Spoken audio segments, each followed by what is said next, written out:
Hey guys, happy Monday. This is the Lovin Dubai show. We spoke about the updates in Lebanon. The first gaming license in the UAE has been awarded and why a teacher was fined for bribery. And if you have missed this show, don't forget to subscribe to the Lovin Dubai show podcast wherever you get your podcasts from, and enjoy.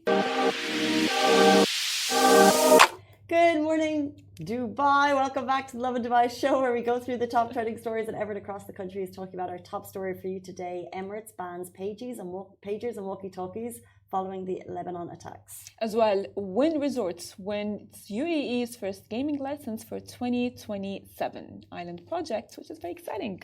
Dubai announces golden visas for teachers. And a lot of teachers, UAE teacher has been jailed for bribery in exam scandal. Also, we're super excited to welcome Peter Turner on the show. We're talking about how you can unlock your potential and get that mindset growth, all about getting lasting success. Today, sadly, marks the 1-year anniversary since the genocide continued on October 7 in Gaza. The current death toll stands at 41,870 and the number of injured people is 97,166 and 1.9 million people have been displaced from their homes. In today's rapid weather report, highs of 36 degrees Celsius, humidity at 64% and cloudy with some chance of rain until Wednesday, particularly in Abu Dhabi, by the way. And speaking of rain, it was raining celebrities this weekend. Oh my days, I was literally sitting with my popcorn in hand, checking out who was courtside at the NBA this weekend. People like supermodel Isabelle Goulart, Thierry Henry, Ronaldinho, Rohit Sharma, Disha Patani, Steve Harvey, YouTube King, Mr. Beast, and Netflix heartthrob Lucien Lavascourt. I'm struggling with my words today. But how cool was that? I feel like I missed out. Me too. It was absolute. It was such a party. It was such a vibe. I feel the very same. I know. I told you, I feel like, like going to an NBA game is for sure, if you don't understand basketball, but it for sure is a vibe. Like you can go there and actually enjoy and have fun and just like have like popcorn and snacks and everything. And that would be really cool. I really feel like I missed out. True. And I think what they have done in Abu Dhabi so amazingly is transport that vibe, because you can try and bring things to a new city, but will they get it? But I was in an NBA, I went to an NBA match when I was in San Francisco, and it was so cool. And you didn't have to really know that the Celtics were playing the Nuggets to just have a good time, and you can understand what's going on the court.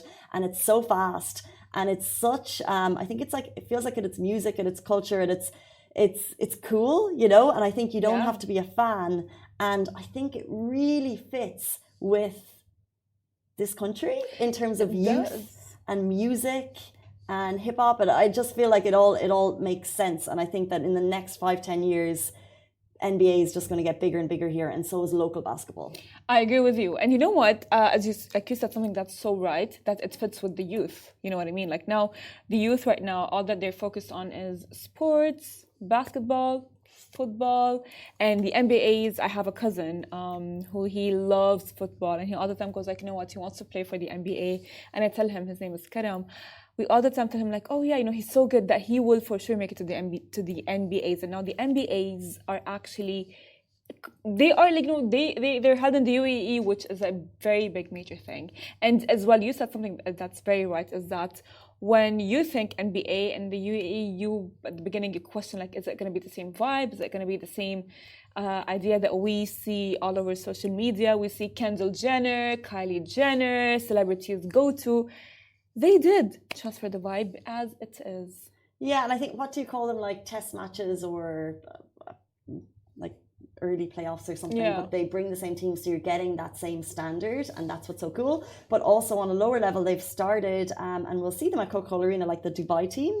And when you have local passion, so obviously we'll have the teams that we love internationally, like we saw yesterday. Lovin Abu Dhabi, by the way, was a media partner for the event. How cool. So they were down there on ground speaking to people who travel from Oman to come and watch it, like driven into the country, driven 6-8 hours to catch their favorite international teams. But with the Dubai team now kicking off in Dubai and their local stadium being the Coca-Cola Arena, like I always have wanted like a local team to support here. And how cool Yeah. if like the Dubai team gets legs and grows and becomes like one of the major teams in the region. I have no doubt that the Dubai team will make it, and that they will grow, and that they will for sure be playing with the NBAs and everything. I have no doubt. I have no doubt I because think it's the NBA, but the NBA will always be American. I mean, it will always be American, but I don't know. Just like maybe they will be playing against each other. I'm not sure. Yeah. But for sure, like there will be something happening because, like at this point, whenever like someone brings up an idea, or maybe something that's maybe very popular in the United States or out, not in the UAE, not in the Arab world, and they say that they want to bring it to the UAE, I go like, yeah. You never know because like you never know like when was the last time that I never thought that the NBA would be held in. So true. You know, like in UAE. That is that limitless mindset. Exactly. That we're going to take on board and learn more about later in the show. But it's 8:35, which means it is time to jump into our top stories of the day. So Emirates bans pagers and walkie-talkies following Lebanon attacks. Emirates Airline has announced a ban on pagers and as well walkie-talkies on all flights. Now, this decision, of course, comes in response to a series of tragic incidents in Lebanon that we all have been witnessing, where these devices were linked to explosive attacks. Now, the airline stated that passengers traveling to, from, or via Dubai are prohibited from carrying these devices in both checked and carry-on luggage. Now, if found, they will be confiscated by Dubai police. And this ban, as we're all keenly aware, follows the horrifying event last month where thousands of pagers exploded simultaneously across Lebanon, resulting in the deaths of at least 37 people and injuring nearly 3,000 others. These attacks have been attributed to the militant group Hezbollah, which reportedly used these devices to avoid detection. Now, of course, in light of these events, Emirates has also cancelled, as we have mentioned, all flights to and from Beirut until at least October 15th. Coinciding with this news, the UAE has dispatched 6 aircraft carrying medical aid, food, relief and supplies to Lebanon as part of its UAE Stands with Lebanon campaign. You're going to hear this campaign name a lot in the next couple of weeks. We're going to talk about it keenly and how you can help.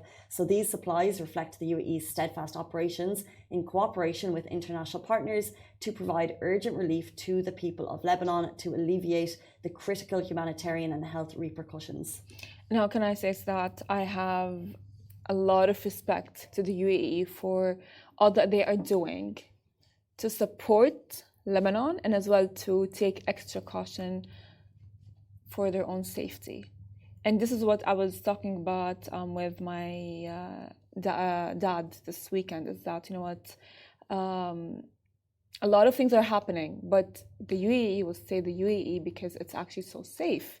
And these extra measures of, you know, precaution and maybe not allowing any or confiscating any walkie-talkies and pagers on flights, it's all because of like they want to implement the safety of the passengers and maybe avoid any as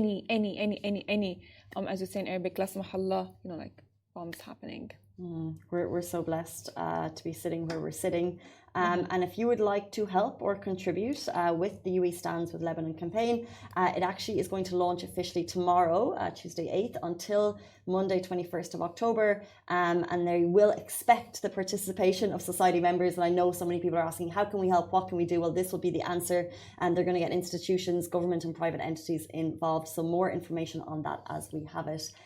Breaking news over the weekend, the Wynn Resort wins the UAE's first gaming license for 2027, and this is the island project which we've been eyeing keenly. Wynn Resorts, the Las Vegas-based hotel and casino giant, has been granted the UAE's first commercial gaming operator's license by the General Commercial Gaming Regulatory Authority, that's the GCGRA, according to Smashy Business. Now, of course, this marks a historic move as Wynn prepares to open its multi-billion Wynn Al Marjan Island project in early 2027, located on a 62-hectare island extending into the Arabian Gulf. Now, Wynn Al Marjan Island will be the first integrated gaming resort in the MENA region. And alongside gaming, it will feature 1,500 luxury rooms, suites, 22 private villas, positioning itself as a regional hub for both entertainment and leisure. And as well, this license is the second issued by the GCGRA following the award for the country's first authorized lottery in July. As of course, excitement builds, the UAE's entrance into the commercial gaming space is seen as a significant shift, attracting both tourism and investment to the region. And this is very exciting because we know that the UAE, as like a country, they are attracting a lot of billionaires and a lot of businesses, and we see that more and more projects keep on like building up, like, you know what I mean? And it's like it's amazing because like they just like keep on attracting like more people and more. The economy is getting even better and better. They already are, you know, they really are like on top of their game. True. But they just like to the UAE, it's like, yes, it's good, but we can do better and better, and they're not gonna stop. So true. I think it continues to diversify, and I think we saw news over the weekend that we're going to diversify into more emphasis on agriculture. We saw the UAE President, His Highness Sheikh Mohammed bin Zayed, signing deals with Serbia this weekend, signing deals with Jordan this weekend, and this is just one facet, and it's just this web of innovation and driving forward. And it will be really interesting to see how RAC moves forward with this, because I think we were all waiting. We knew that there was a regulatory gaming authority looking at bringing gaming into the country in a safe way that would also reflect how society operates here. So now that this is historic, really, it's the first gaming license, and they have decided 100%. that it's going to be in Ras Al Khaimah.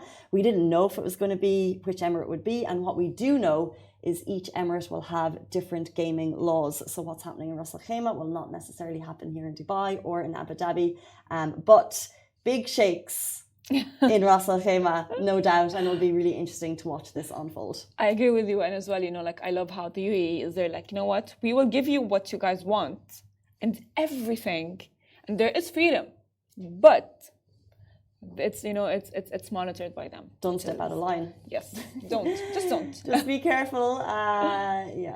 Let's see how it unfolds. Jumping into our next story, Dubai announces golden visas for teachers on October 5th. Coinciding with World Teachers' Day, the Emirate announced updated regulations that will allow teachers to now qualify for the golden visa. His Highness Sheikh Hamdan, Crown Prince of Dubai, announced that teachers who have made massive contributions to Dubai's private education sector will receive golden visas.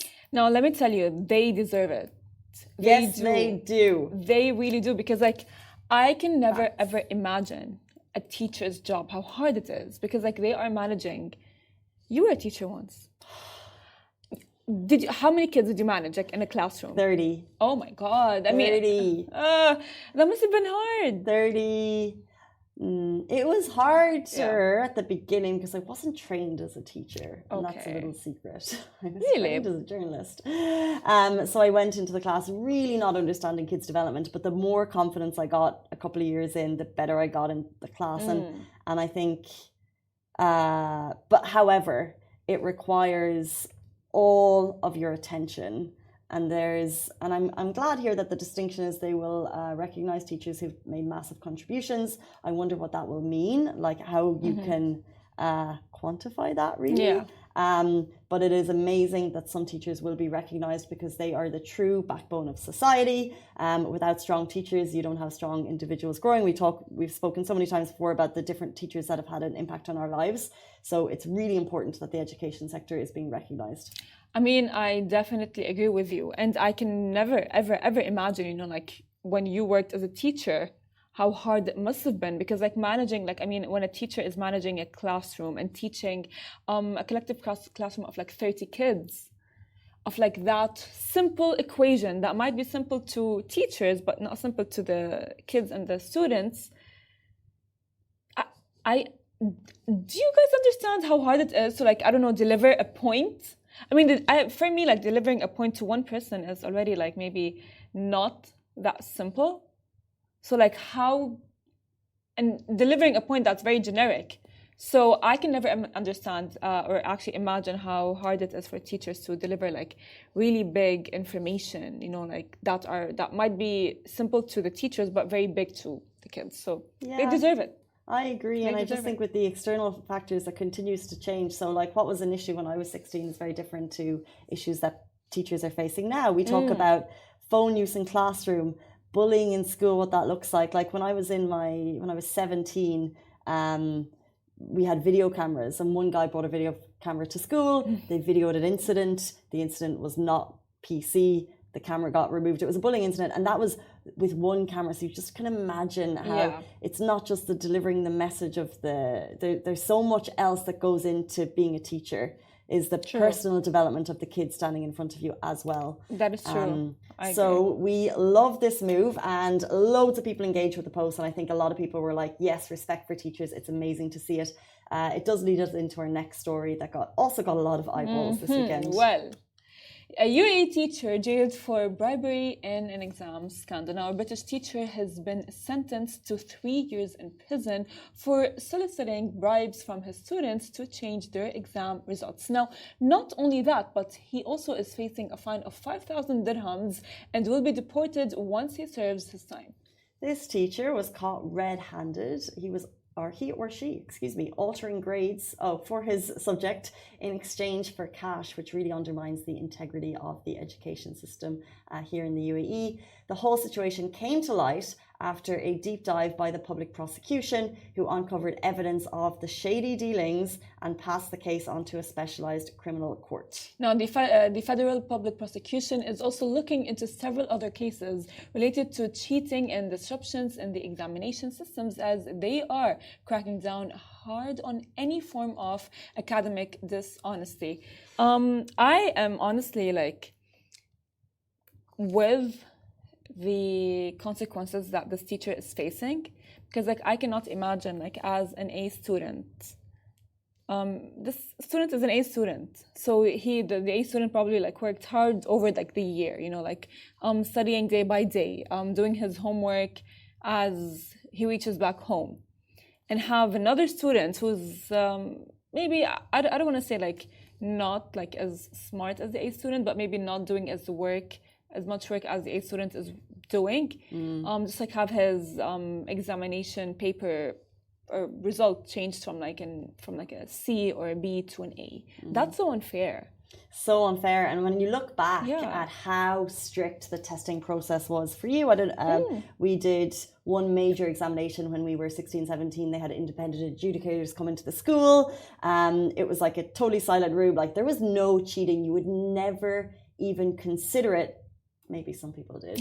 I never considered it, because if you got caught cheating in your leaving cert, like the IB, like the SATs, it was big trouble. So no one did it because they knew it was so serious. But to imagine that the teacher is fiddling with the results. Now, there is something about local Emiratis. They have to serve in the military for 1 year. Now, if they get over 90%, or maybe it's 95%, and this was when I was teaching, they were considered elite academically and didn't have to serve. So it could have been fiddling both ways to get them to the higher grades. They wouldn't have to serve. So that was a story that came out, I remember, when I was teaching a couple of years ago. But the thing is, there's students cheating because we don't know any better. That's true. Yeah. Writing it on your thigh. I mean, even... But the teacher is a whole other ballgame, and it's totally dishonest. I mean, even for example, when I was in school, I would remember students having mini papers. Yeah. And they put them in the exam paper. And that used to bother me so much, because I was a hardcore A student. And with the IGCSEs, I was a very hardcore A student. And I would definitely get, my grades were really high, an A star, and all of these things.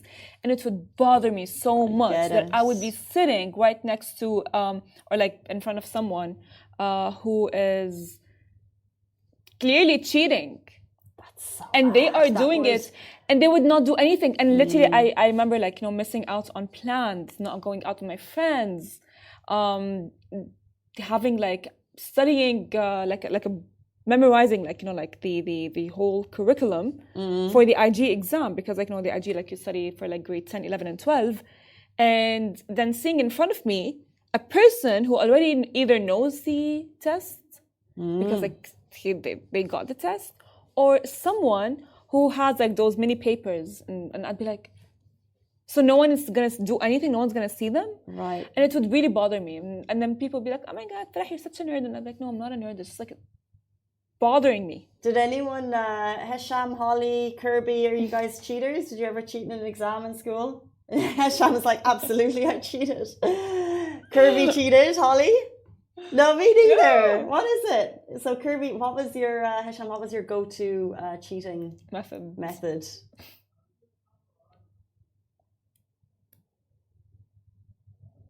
I would need to align before the exam with the person, and we would agree on a few tricks that he would pass on to me the answers. So I would wait for him to finish the whole exam, and this is the deal. I'm like, I'm not gonna waste your time, but once you're done, you have 5 minutes, 10 minutes, just give me what you have. So we just align. So I don't interrupt him during the exam. So so kind. I love his professional speak there. We aligned before the exam that this is how it was going to go, and I didn't interrupt him. But when he was done, he just gave me his answers. So respectful, Hisham. So kind. You should have. So demure. I think I probably would have been a cheater if I had. I think I was just too scared to cheat. Yeah. I'm not too moral about it. I just was just too scared that I get caught. Oh. So there you go. Now, considering how frustrated you were about the cheating, my opinion on that, no offense to Hesham, is cheaters don't get far in life. So, and it's all about, except for Hesham, because clearly he's gotten very far in life, it's all about mindset and positive growth. And to get there, to unlock our potential, we have our next guest, Peter Turner, is going to join us. We're talking also all about a mindset coach's guide to lasting success. Stay tuned.